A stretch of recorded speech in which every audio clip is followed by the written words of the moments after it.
So if you try to keep tabs on the electronic drum industry, you might have noticed a trend lately. If you wanted to buy an electronic drum monitor system, you had to choose between like 4 or 5 options that have been around for years and years.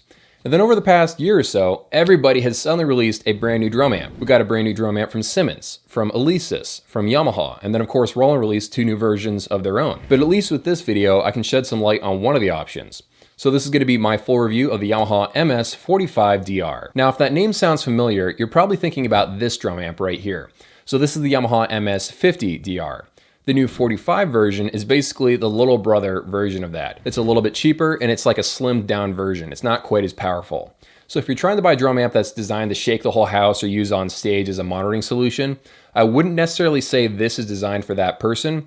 But if you don't like headphones and you're trying to practice in your house or your apartments at medium to slightly high volumes, this would do the job. So let's get into the specs. The right and left speakers are both 20 watts each. Now thankfully they're powered by the subwoofer itself. You don't have 3 individual power cords. Inside of each one of those right and left speakers, you get a 2 centimeter dome and an 8 centimeter cone that drives the sound. The subwoofer is also 20 watts and it gives you a 16 centimeter cone to drive all of those low frequencies. And it also handles a lot of the lower mids as well. If you turn off the subwoofer, the life is sucked out of this system. The 2 right and left speakers are mostly handling the highs, like your cymbals and stuff like that. The one thing that really stands out about this drum amp system is the fact that it's a 3-piece design. You get a right speaker, a left speaker, and then a dedicated subwoofer. This has pros and cons. On the negative side, you will have more cables and more elements here. Basically, you have more stuff, but what you're getting in return is a slightly more immersive sound.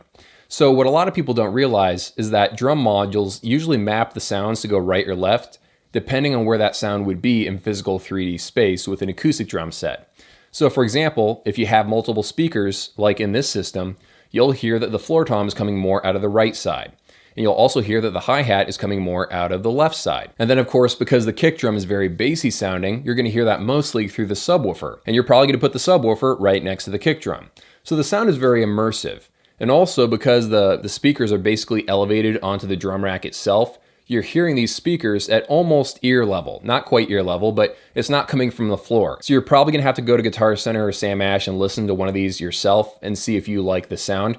But my best comparison that I can make is that this sounds what it looks like. It looks like a home theater system and it kind of performs like a home theater system would if you plugged it into a drum set. Actually, the sizes of the speakers and everything are kind of similar to what you would get from a high-end computer monitor system or a regular home theater system. I feel like it performs pretty well at medium to slightly high volumes, but I did notice on the downside that the subwoofer, once you start, turning it past 75%, it does distort a little.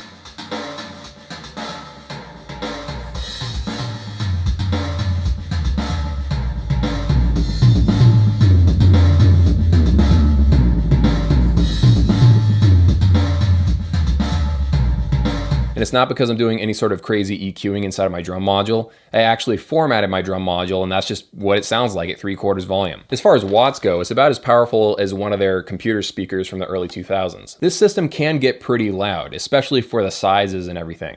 But once you start turning up the bass too much, you're kind of going to go beyond the max of what the subwoofer can handle. If you do want more bass, you can always take a look at Yamaha's other system, the MS50DR. Here's my overall pros and cons list. On the plus side, I love how crystal clear the drums are. It sounds really nice. It's also very immersive because you have a right speaker, you have a left speaker, you're hearing the drums where they would be in 3D space, you got the subwoofer that you're going to put next to your kick drum. It's all just a very nice package for around the $300 price range. On the downside though, like I said earlier, if you push the volume of the subwoofer past 3/4, it starts to distort, unfortunately. And also the volume placement is really weird. They put the master volume on the back of the subwoofer where you have to reach past it and try to find it somehow. And then they put the subwoofer volume on the front of it. So they should probably just, group all the volume knobs in one place or the other. Overall, I've enjoyed using the system while I've had it. If it were me personally choosing between this one and the MS50DR, I would go for that larger system because I do like to play drums incredibly loudly with a ton of bass. But if you do live in apartments and you don't want to use headphones and you want to use actual physical speakers, and you want more of an immersive sound, this might be for you. So those are the pros and cons as far as I can see. Let me know what you guys think of the system down in the comments below, and I'll see you all in a few.